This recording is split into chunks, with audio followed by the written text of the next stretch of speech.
following program contains graphic scenes and language which may be inappropriate for all family members. Viewer discretion is suggested. I know it doesn't look very glamorous, but I'm talking to you from dab smack in the middle of one of Hollywood's biggest studios, Universal. And lurking somewhere behind me in one of these unattractive-looking trailers is the creative force behind one of the most successful low-budget horror movies of recent years, The Evil Dead, and its imaginatively titled sequel, The Evil Dead 2, Mr. Sam Raimi.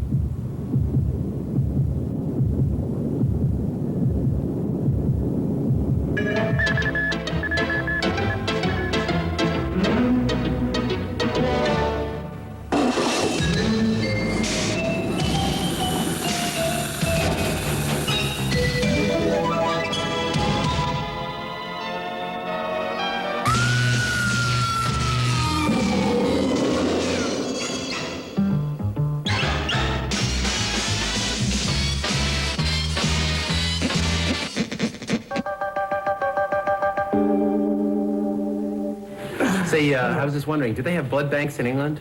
No. But they have a Liverpool. When The Evil Dead was released in 1982, it attracted rave reviews.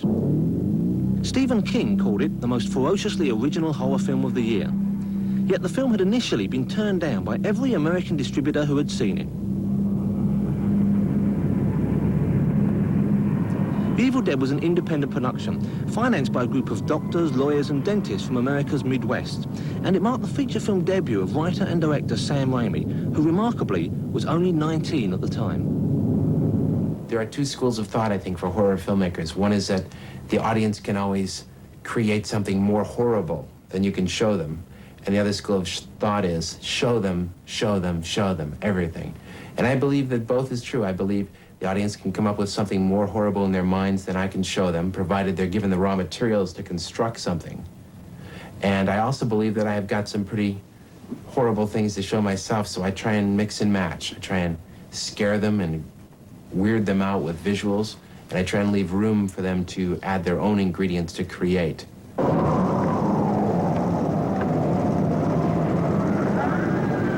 Although this was his first feature, Sam had already directed a handful of Super 8 movies, which had given him the chance to develop a distinctive and confident style.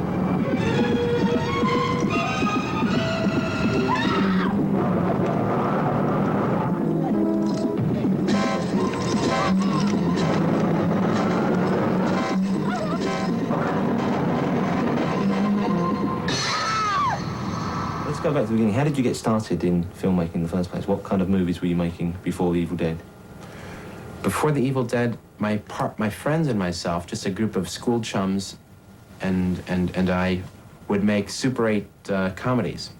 Three Stooges comedies. I think you're a punk. I'm not. All you usually do it punks that don't know nothing. No. Please, boys, control yourselves. You would hit a man with glasses, would you? Oh.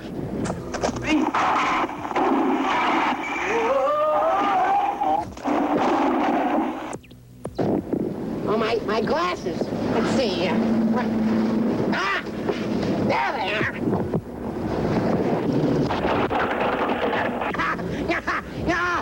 Oh, my glasses. Oh, it's you, Paul. I'm glad I ran across you. There was a nucleus of about 6 of us who had this interest, and we all were split apart in different neighborhoods. We had a little neighborhood here, and Sam was over in his little neighborhood making Super 8 movies. Sam did a lot of magic, and so film seemed like a natural extension for him to do that. And so he was doing these silly little movies, and I was doing silly little movies. And then another guy, Scott Spiegel, who co-wrote Evil Dead 2, was making like Three Stooges rip-offs, where he'd use the actual soundtrack but put in his own visuals. And then we kind of all hooked up in high school, and then we found that, you know, one guy had costumes and another guy had a good camera. So we combined all of our facilities, and then we were able to, on weekends, we just would go out and shoot. Bruce Campbell starred in every Super 8 movie that we made because, very simply, he was the good-looking one and still is. So he said, the girls like you, we'll put you in front of the camera. The girls don't like us, we'll stay behind the camera. And only when Bruce was unavailable would we put ourselves in front of the camera. But you show some raw acting ability in those. Why didn't you stay in front more? Why did you direct? I don't think I showed any acting ability. And I stick my face in any movie that I can, truthfully, shamelessly, to get my mug on the screen. And this is for all the times you mistreated me. Hit him that hard? I didn't hit him that hard. I hit him like this. You did not. You hit him like this. Oh, it was more like this. Crazy. It was softer than that. It was like this. Will you stop? Wait a minute. You forgot your suitcase. Why are the Three Stooges such an influence on you? What do you like about them? I like their physical comedy and their sound effects. You know, the hyper-real shticks that they do. And they just make me laugh. They just make me laugh, and I've seen them make big audiences laugh in the theaters.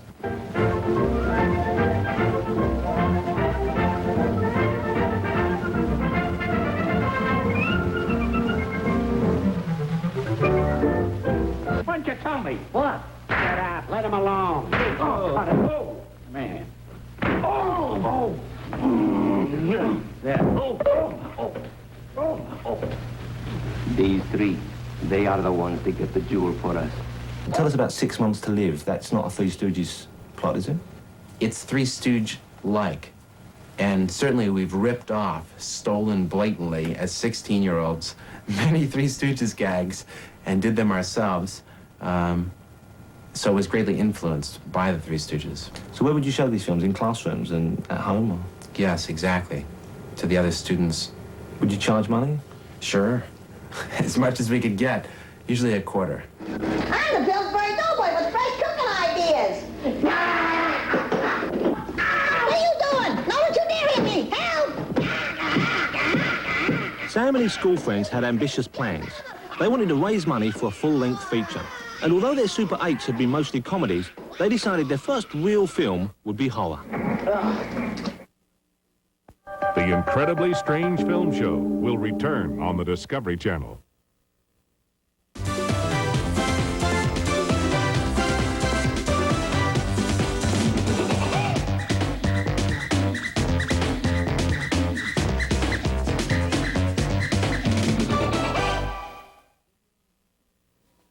Heard this one before? What do you want to do tonight? I don't know. What do you want to do tonight? I don't know. What do you want to do? Blockbuster? Blockbuster. Done. So if you want to do something exciting tonight, make it a blockbuster night. My teeth are sensitive. They hurt. That's a warning. That's why dentists choose Sensodyne to help stop the pain that can make you stop brushing, could lead even to tooth loss. I got the warning. Then I got Sensodyne. Trust Sensodyne, the dentist's choice for sensitive teeth. Nobody does it like you, the way that you do. Hoover, nobody does it like you. Some women control dandruff. Others help prevent it with Selsun Gold for women, with the #1 doctor-recommended dandruff medicine, plus our special conditioning system. Selsun Gold for women controls and helps prevent dandruff gently. I wish I could afford a comfortable pair of glasses. At LensCrafters, we believe everyone has the right to the best-fitting, most comfortable glasses at an affordable price. That's why our wide selection of comfortable frames starts at under $50. Now we have the prices you want and the perfect fit you need. I never knew LensCrafters glasses were so affordable. LensCrafters, if you can find a lower price, we'll match it. Guaranteed. They say it's a jungle out there. I say, whoop, you got kids? It's a jungle in here. So I bring home a stack of these when things get a little wild. Movies! You want to tame the savage beast? Make it a blockbuster night. To survive in the wild, you don't follow the rules, you make them. Join host Anthony Hopkins for the U.S. television premiere of Killing for a Living. Premiering next Tuesday at 10 Eastern and Pacific. Only on the Discovery Channel. Looking for a great car at a great price? Well, your local Nissan dealers are having one of their biggest sales events of the year. I was in the right place, and it must have been the right time. Choose from a great selection of Nissan Altimas, the best-selling new car nameplate introduced this year. And it's very affordable. Right now, you can lease an Altima XE for only $1,000 down and just $199 a month. Your local Nissan dealer, it's the right place at the right time. I was in the right place, and it must have been the right time. always wanted to be like my brother. Just to hang around Eric, and along, and me. Then things started to change. Everybody told me he was on drugs. I couldn't believe it. Not my brother. But it was true. Drugs killed my brother.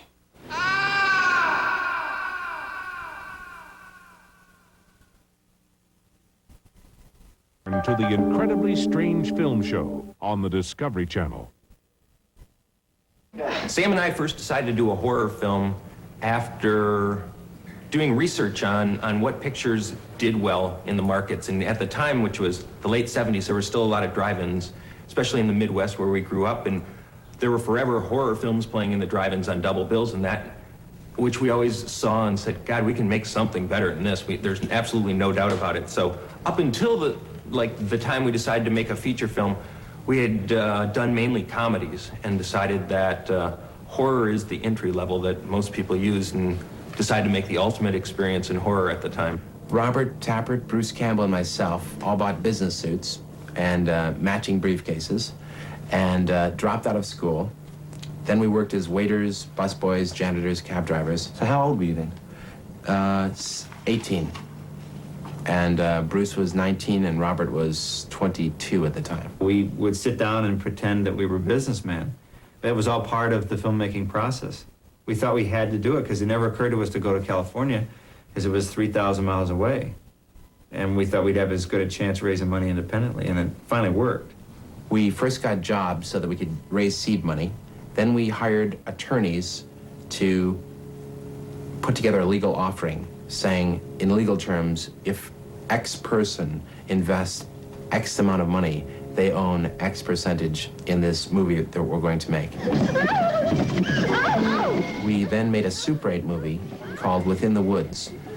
And this was a small version of the screenplay I had written for Evil Dead.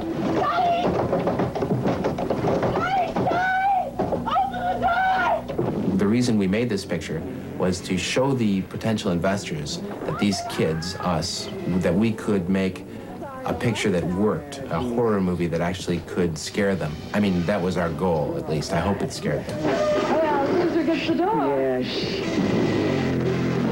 We wanted to have a terrible creature, a spirit, something that floated through the woods at a different height than we're used to seeing things. So we used a shaky cam. We came up with a board where we mounted the camera in the middle, and the lens acted as the axis point. And it's ended up smoothing out the point of view because the longer the board was that the camera was mounted on, the jiggle, this effect, well, cinema verite there, decreased proportionate to the length of the board. So it gave us a very eerily smooth look, and it seemed to work out okay.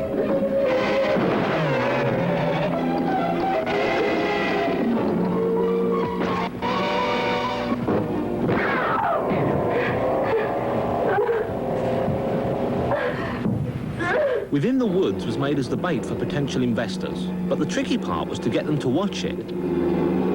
What we did was we would call them and say, yes, we're a friend of Dr. Perkinson's, and he has given us your name and said that although he could not invest, you might be able to. Well, I certainly can invest. I can't invest. I won't have anything to do with you. Well, why don't you let us come by your house and show you our picture Within the Woods and see if you might be interested after that. Well, I'm not really interested. Well, we'll be by around 8 o'clock. So we'd kind of force our way in and get the foot in the door. Then we'd set up our Super 8 projector and show the movies on his dining room wall, take down some art, and proceed to make them sick, and then hopefully get the investment out of them. We had dentists, a couple of dentists go in. We had some real estate people. But it was tough to get people who had money who were merchants, who owned stores, because a lot of those people had money, and we would approach them. They're used to paying money and getting heads of lettuce or bottles of wine, and we wanted them to give us money for nothing for this movie that might be successful, might not. And I remember we showed this first little Super 8 movie in the detergent aisle of a grocery store after it closed to a couple of merchants, and they didn't invest.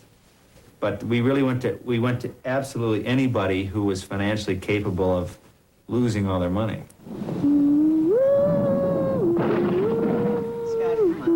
Their perseverance paid off. After dozens of private screenings, they finally raised $90,000 and The Evil Dead got underway. It's got all the ingredients of a classic horror film. 5 teenagers, a deserted log cabin, a car that won't start, a thunderstorm, and a tape recorder with a mysterious message. Shut it off. Shut it off.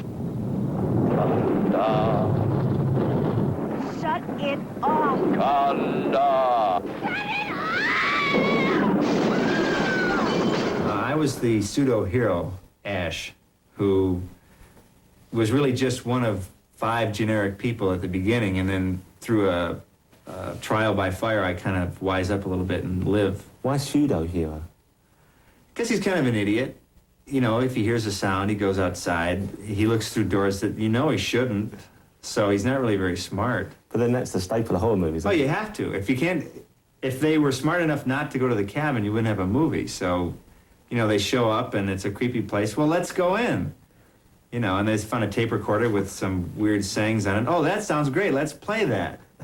You know, and then people are possessed and like, oh, what do we do now? And you can't be too smart the first couple of times. So you let some monsters kill some innocent people. But it's important to have victims. So we were really, 5 of us were victims. So I was a pseudo-hero only because I was really a victim for most of the movie.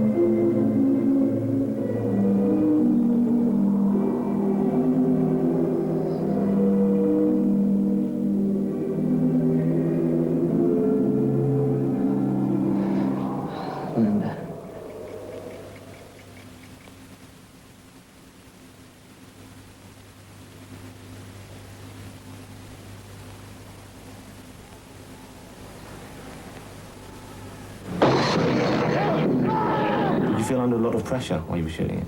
Yes, I felt under great pressure. And it was not artistic pressure, it was all financial pressure. Because there were no expectations on me as a kid. It was all a question of, I have $90,000 of these people's money who I promised I would make a good movie out of. This has got to be good. It's strange, but that's where I was coming from back then. So what do you think would have happened if the movie hadn't been a hit? Well, then I would be selling air conditioners again, which I'm pretty good at. You see this little baby that'll put out 200 BTUs. It'll cool a room basically 20 by 40, and if you want to blow it around with a fan, I got that too. Sell air conditioners was terrible. So did they make the money back?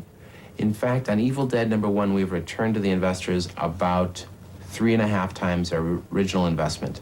How much control did they exercise over the movie? Did they keep in touch and keep an eye on how things were going? No, they were very good to us, actually, the investors. They never hassled us. We would give them a bi-weekly letter to tell them where we were and what was going on. At this point, the picture is in editing, the picture is in music, the picture is in dubbing. And then we sent them 2 invitations to the world premiere.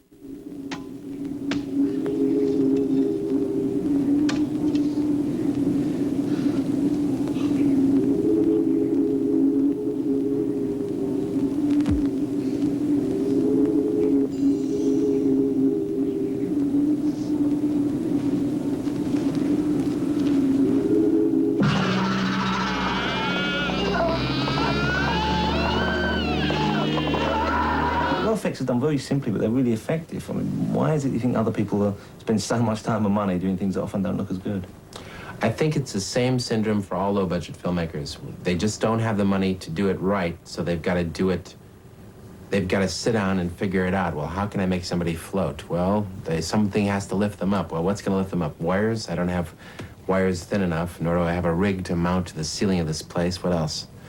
So I think it's just common sense. So do you think as you move into a bigger budget that you might lose some of your common sense and start? Yeah. I think that happens. I think you suddenly say, how can I get someone to float? An anti-grav disc. How much will it cost to make an anti-grav disc? I think that is a danger.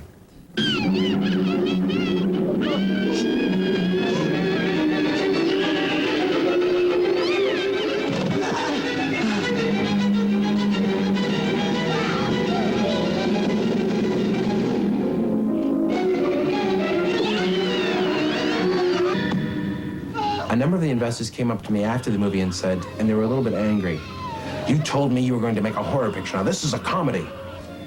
Well, it's a horror picture with elements of comedy. But when the checks started coming in, when it turned out that we had made something that could actually sell, they loosened up and realized that we hadn't let them down. How did you go about getting a distribution deal? Rob Tappert, Bruce Campbell, and myself went to the home of distributors, New York, first, and we crashed on people's floors. I remember one place, we didn't have enough money to rent a hotel room or a motel room, so Bruce called this girl that he knew liked him. "Say, Betty, I'm gonna come by your place. I'm in town." "Oh, great, come on by, Bruce." "Hey, can I stay the night?" "Sure, I'd love it." She was coming on to him in Detroit. So Bruce shows up at her door. She opens it. "Bruce, Rob and I are there." "Hello, hello, we're here too." She went, "Oh, you're all here. Okay, come on in. You can stay the night." So it was a nightmare to use this woman's apartment. We had to dupe her, first of all. And then Rob and I would hear this horrible struggle going on in the back room. This apartment was no bigger than this room. Her advances on Bruce. Meanwhile, I was trying to fall asleep, pretending it didn't exist. She had 6 cats in this apartment. Not that I was in any position to complain, mind you. I'm just saying that when I awoke, I slept in a bed of cat hair. When I awoke, my face had all puffed out. It was a nightmare. We'd ride the subways with our film cans in hand, show them to distributors in screening rooms, wait outside nervously, drinking coffee, pacing around, reciting the lines that we would say to him about how good we thought it would be, and rehearsing our dialogue. We'd come in when the movie was over. He'd be sleeping, you know. "Is it over?" So we had a lot of very discouraging experiences. All no's. Luckily for Sam, the film met with a different response in Europe. After a screening at the Cannes Film Festival, it was picked up for distribution in Britain by Palace Pictures.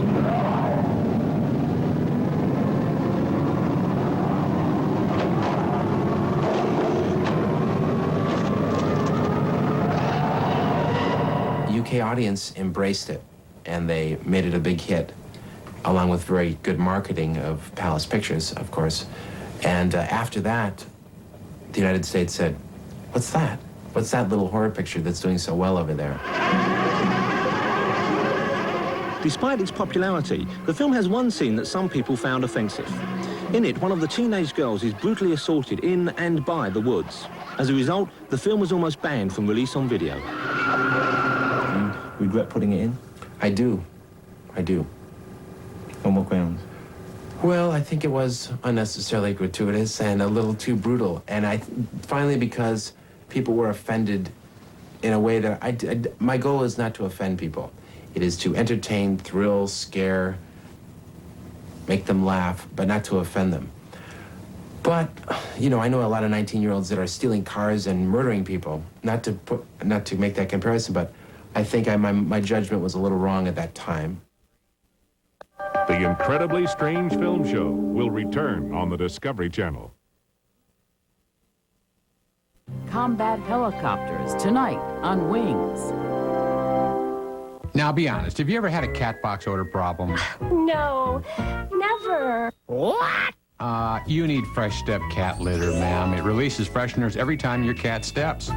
Only Fresh Step freshens with every step.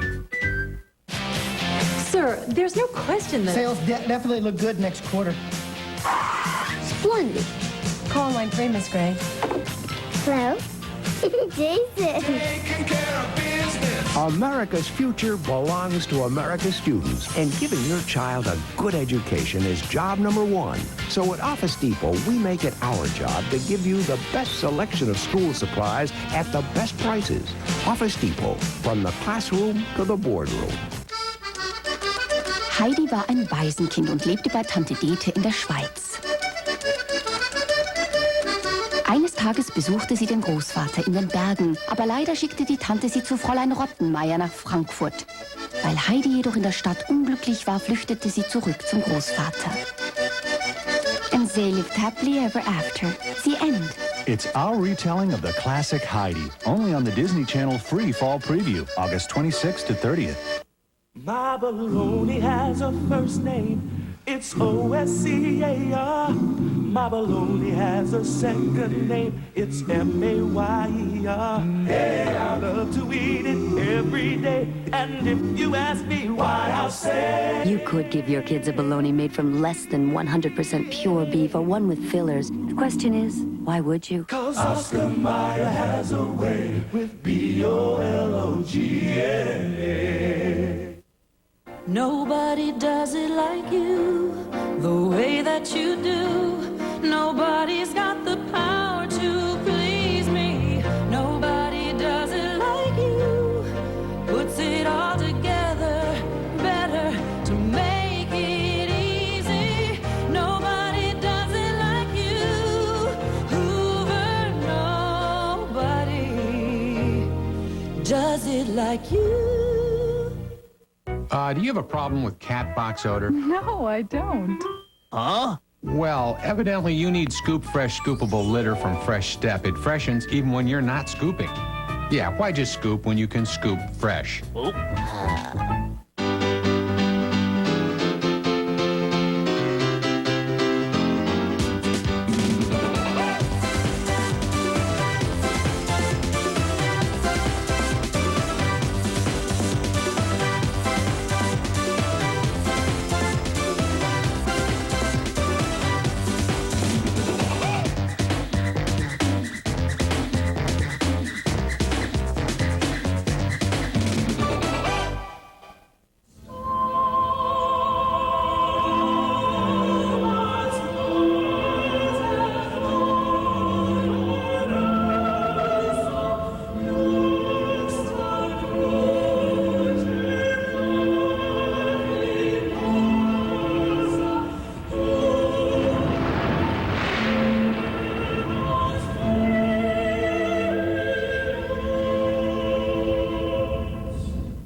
We now return to the incredibly strange film show on the Discovery Channel. With the success of Evil Dead, Sam was suddenly considered a hot young talent, and Hollywood beckoned. The result was a deal with the studio, Embassy, and a new film, a comedy thriller called Crime Wave. Sadly, it was not quite what Sam wanted it to be. The problem with that movie, one of its many problems, was it didn't know what it was about. It was a comedy, it was a drama, it was an adventure picture, it was a love story, and it turned out to be none of the above. But what did you intend it to be?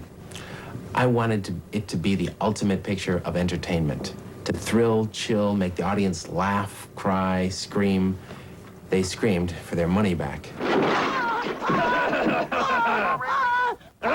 Well, it really wasn't that bad, and it contained some wonderful set pieces, like this one.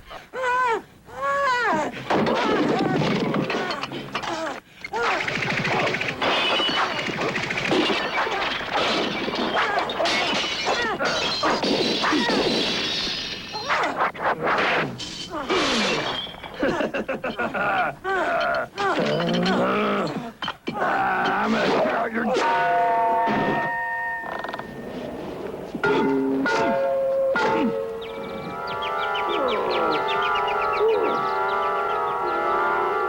We were dealing with unions for the first time, and so we didn't schedule it properly. Again, we didn't budget it properly. So we started to go over schedule, over budget, and the studio people said, you know, they'd fly in their cutthroat men and say, you know, what pages do we tear out here, you know? And so the script would be revised in order to stay on schedule, and it was a lot of give and take. We didn't have nearly the freedom as our first film because investors aren't going to come on the set. A dentist isn't going to say, are you sure that camera angle's right? You know, how many pages did you shoot today? They don't care. So they never set foot on the set, but with Crime Wave, they were in our face all the time, and it was a very tough experience. They replaced my actors. They threw Bruce Campbell out of the lead. They threw out my musician, Joe LaDuca. They recut the picture. They had their own say with the sound effects and mix. They did everything they could to make it what it is today.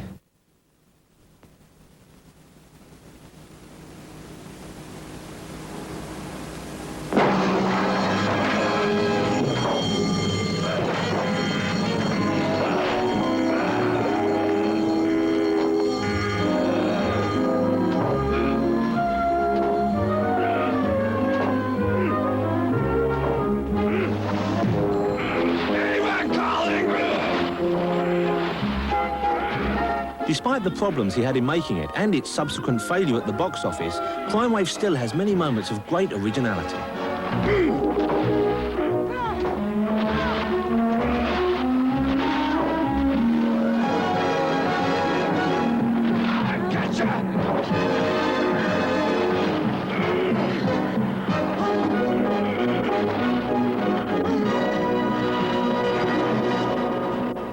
Although Sam now has projects in development for the major studio Universal, he hasn't totally abandoned the world of low-budget independent movies.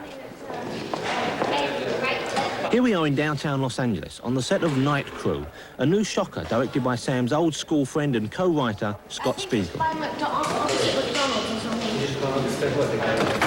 Sam, tell us what you're doing here today. What are you working on? This is a movie Scott's making called Night Crew, horror picture, and I play a small role of Randy the Butcher. He does cute things like eat olives, and the killer has placed a eyeball in a jar of olives. And he's just about to eat it, and, well, you'll see the movie. And he does all kinds of funny things and cool things until his grisly demise on a meat hook. Get set for an all-night chopping spree with The Night Crew, starring Elizabeth Cox of 16 Candles and Sam Raimi, director of Evil Dead 1 and 2. Good evening, Walnut Lake shoppers. It's closing time, The store will be closing in 15 minutes. but The Night Crew still has work to do Oh my God, we're gonna get in so much trouble. because there's one last customer who isn't satisfied. No, this creep keeps calling her. He's driving us nuts. Leave me alone. He wants to slash their prices. Now, he's turning their retail store. There's gonna be one more killing here tonight. Into a wholesale slaughterhouse.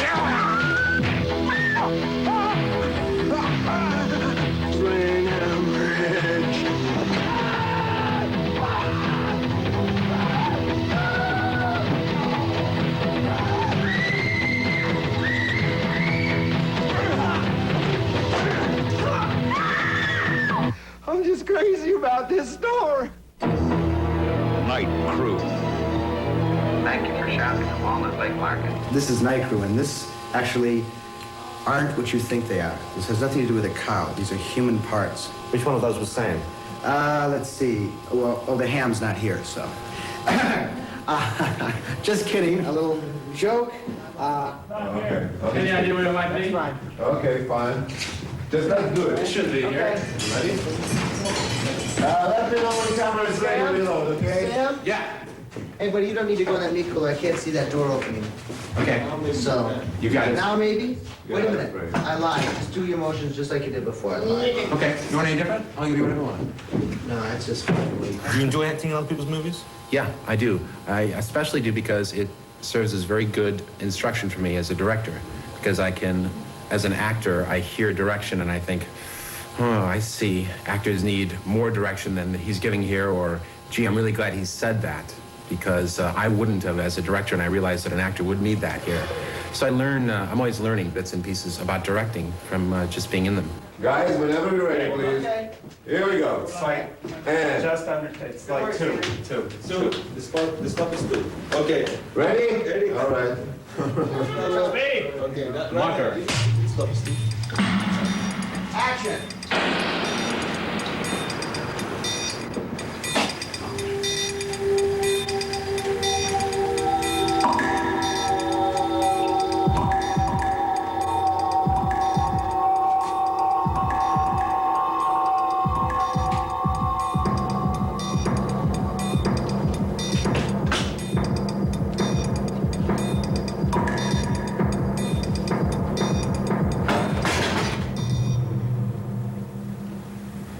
Cut. That's a cut? Cut. How was it? David, I think you have to change the name. Eddie? When you came to write The Evil Dead 2 with Sam, what were you trying to do? How were you trying to make it differently to the first film? Well, Sam and I were just trying to figure out, there's only so many things you can do in the horror genre without just repeating yourself. And we just thought that we might just make it as wild and maniacal as we humanly could. So we just went overboard, just over the top with everything. Some humorous, some gory, some scary.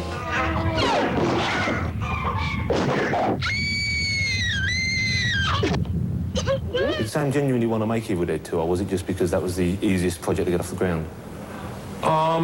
It was probably a combination of the two. I think after Crime Wave, he wanted to, and I know just to make a movie that worked, and we knew that Evil Dead 2 would work, and that it had a certain audience, and it could make money for somebody, and that we could make a good picture out of it, which are really right reasons to make a movie. I know there are other tales that we may have rather have told, but they were much more expensive and beyond our range. Evil Dead 2 was taken around by Robert Tappert, Bruce Campbell, and myself to about 12 different companies out in Los Angeles, financing distribution companies like Crown International, Columbia Pictures, MGM, Universal, and we met with constant rejection until we brought the script to De Laurentiis Entertainment Group, which is now, I think, defunct. But nevertheless, we showed the script to Dino, and he said, "How much you want for this picture?" So we said, we told him what we needed, which was basically $3.5 million to $4 million, and he said, "Okay." We had all the figures for how the picture had done in all the theaters in Rome on Evil Dead. And so when we went to meet Dino, knowing that he knew all the theaters in Italy, we took him all the grosses of how it did in Rome, and he was able to go through them and say, "Okay, I'll make the movie."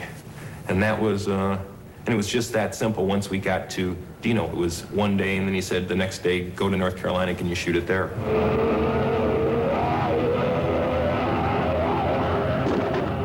Evil Dead 2 didn't disappoint the fans. Picking up from where number 1 left off, it's faster, sharper, funnier, and scarier than its predecessor.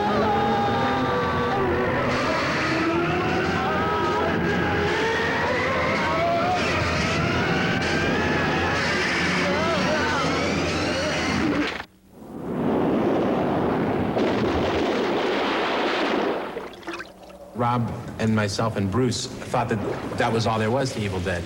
This horrible creature came at Bruce and the movie ended. But Bruce was saved by positive box office response.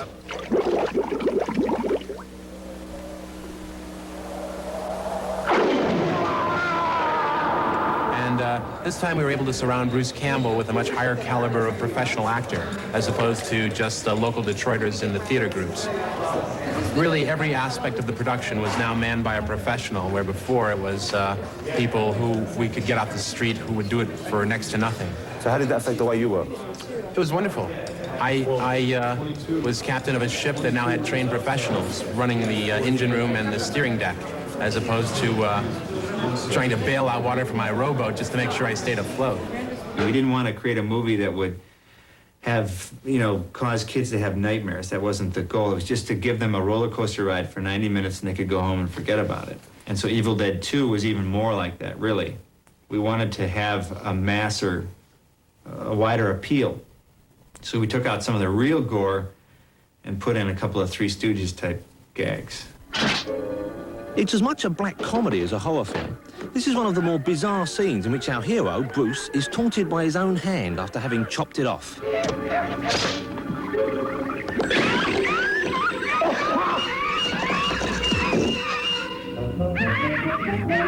How much of the humor was intentional in?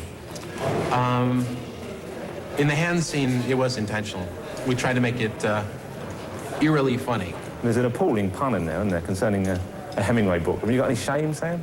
No. Now when it comes to telling jokes, bad jokes for the audience, anything that could get a laugh, I'm usually in favor of. Here's your new home.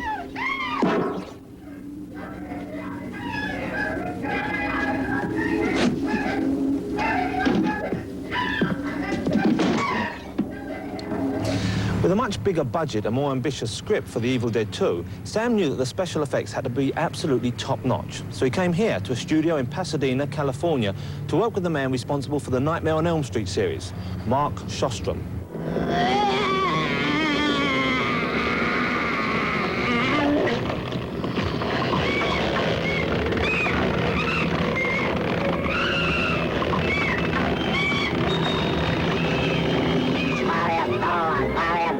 Do you have any favourite special effects scenes in the movie? I think anything involving Henrietta, which is part of this creation here. This is Henrietta in the later stage, isn't it? This is Henrietta after his or her head transforms. Oh,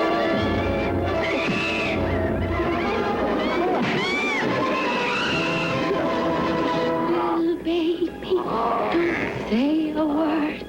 Mama's gonna buy you a mockingbird.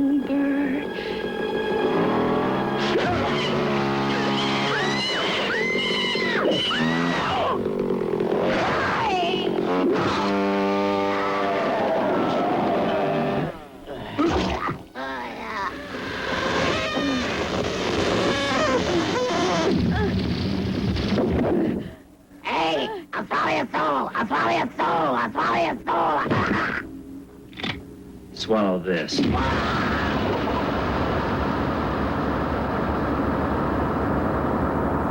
And the poor unfortunate chosen to play Henrietta was Sam's brother, Ted Raimi. We had to put Ted Raimi in a stunt harness on wires and put the suit on him and the makeup, you know, a 6-hour makeup job. So before the day even began, he was extremely uncomfortable. They hoisted him on the wires. He's floating around the room. He's got contact lenses in. He's sweating. And Sam's going, look this way. Okay, now act. Now hit your mark. And it took about 3 days to shoot that whole scene. It sounds like the worst job in the world. For Ted Raimi, I'm sure it was. Is that why he used his brother? He knew he could get away with it? Sam knew he could. It was a very smart move.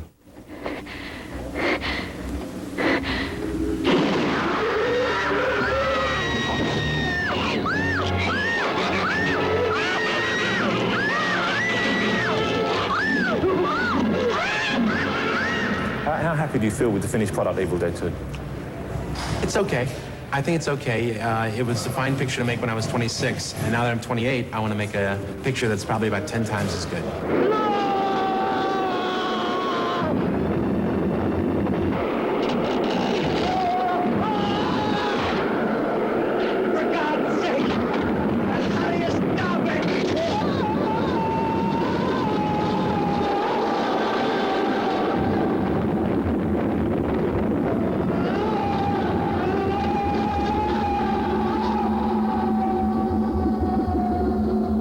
The final scenes of Evil Dead 2 left Sam the option of bringing back Bruce at least one more time, although there are no plans at the moment. Instead, Sam is intent on making a film which he hopes will reach a much wider audience than just horror fans.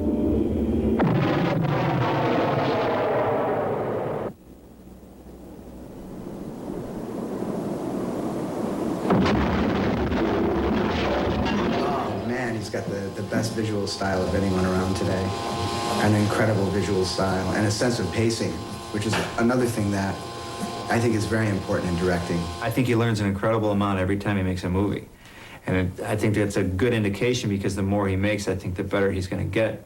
I'm waiting for him to reach his full potential because then I think he'll make a movie that everyone will respect. I mean, something that is of a Capra or a Spielberg. I think he has those qualities of a great director. I love movies, and I love entertaining the audience, or I love trying to entertain the audience. I mean, I'm not making any bold claims. I'm just saying my goal is to thrill people with the movies, and hopefully, when I'm a good enough filmmaker, to not enlighten, but what I mean to say is uplift them. Uplift them, that's the word I mean to say. The Incredibly Strange Film Show will return on the Discovery Channel. Goofy gadgets tonight on Beyond 2000. They said the Roadster was extinct, but we made the Mazda Miata anyway. Because some people might agree that driving for the fun of it should never vanish.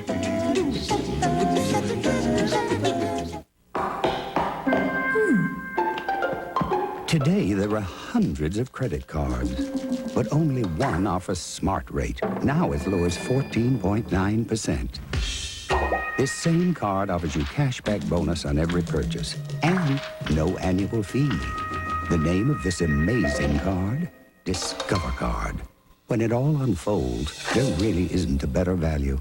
It pays to discover, the card that pays you back.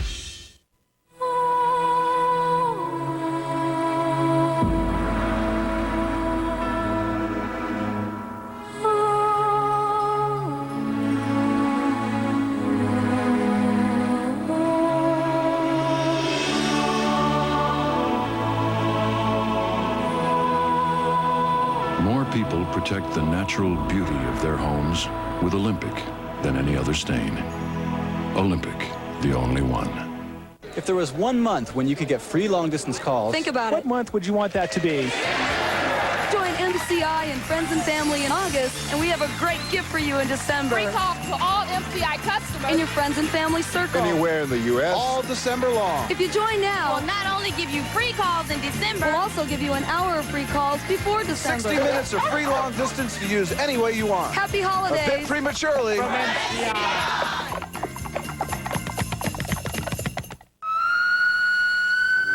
Maybe you never thought of a backup system for an airbag.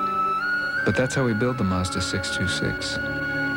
Because we thought a little extra safety might feel good to you.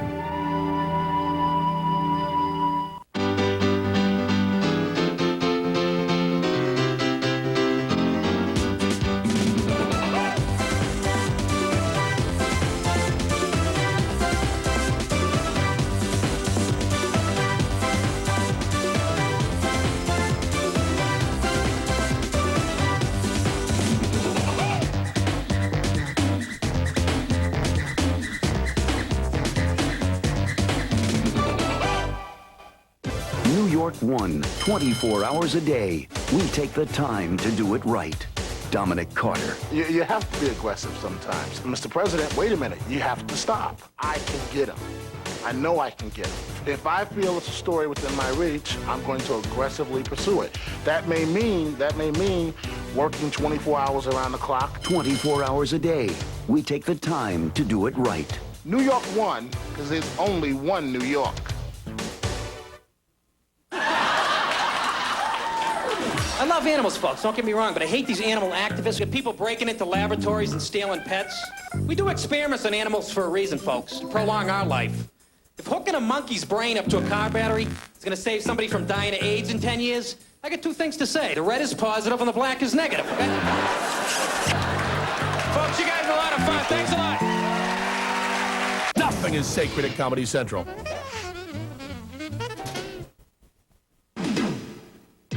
The Incredibly Strange Film Show features the world's most unusual directors. Here's a sampling of future episodes. Choi Hark, Stuart Gordon. Two very different directors working half a world apart. Hong Kong is home for one of the most influential and stunning directors ever to grace the Chinese cinema, Choi Hark. Within our circle, we always look forward to his next film. What is he going to come up with this time, sort of?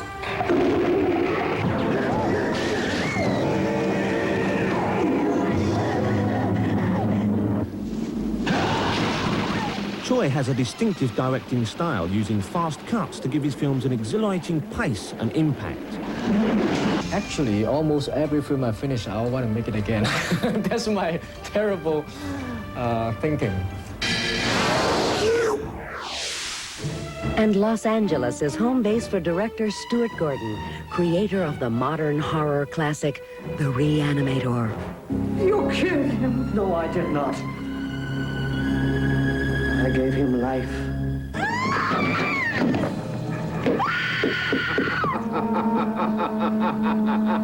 I spent a lot of time in the morgues of America, doing the research on this movie. And I've discovered that the way that death is portrayed in film has nothing to do with, there's no basis in reality whatsoever.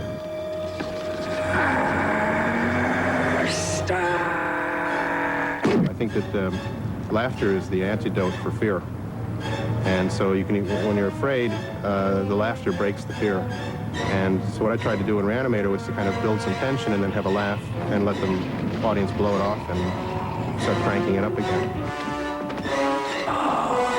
Mr. West, I'm actually glad to see you. You'll never get credit for my discovery. Who's going to believe a talking head? Get a job in a sideshow.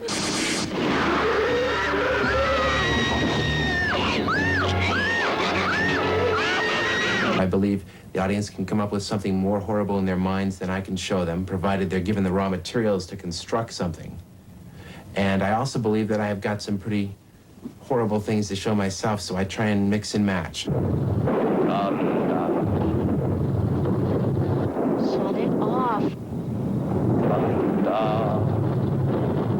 Shut it off.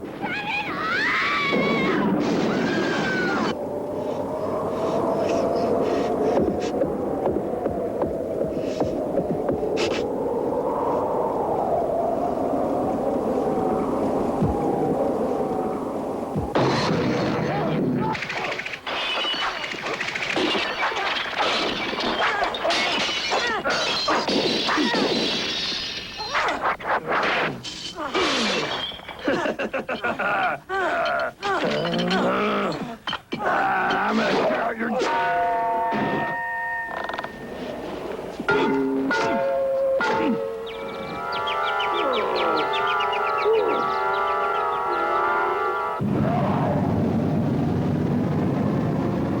I wanted it to be the ultimate picture of entertainment. To thrill, chill, make the audience laugh, cry, scream. They screamed for their money back.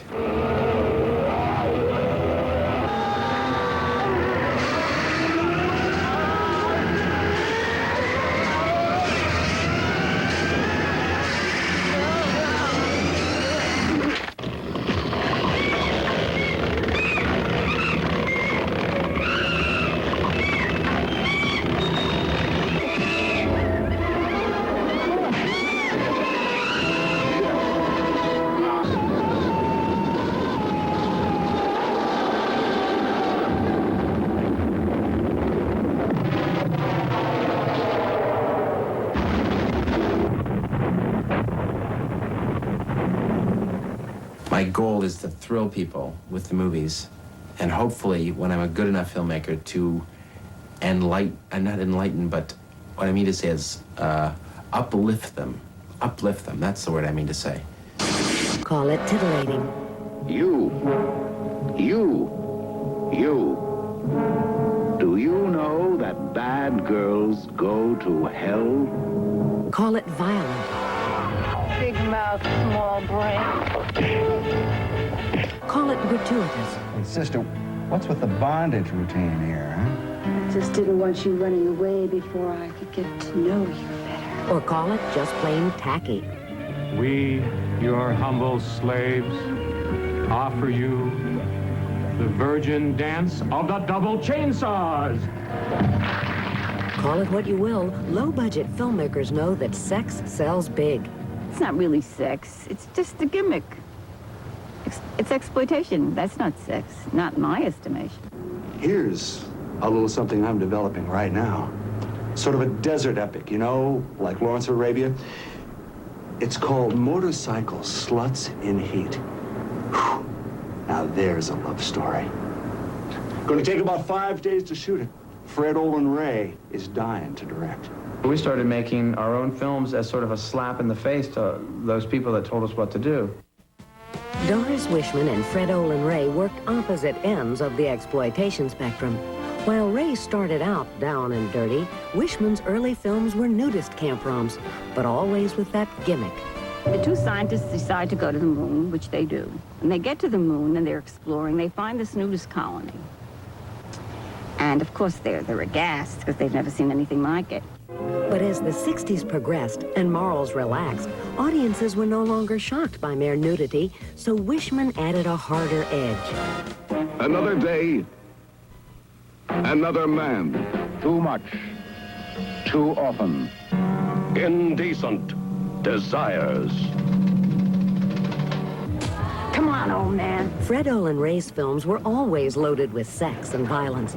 Car chases and seduction scenes pile one on top of the other. Watch it, buddy. Oh. Drop the knife. You're not still sore about that headbutt, are you? What the hell is going on here?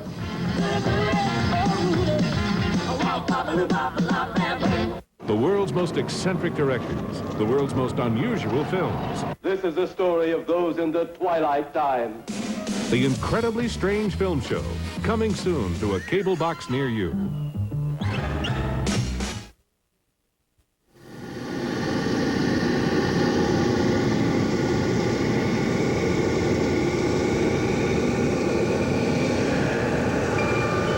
Coming up next, learn how to pack a low-fat, delicious, healthy lunch on the low-cholesterol picnic special.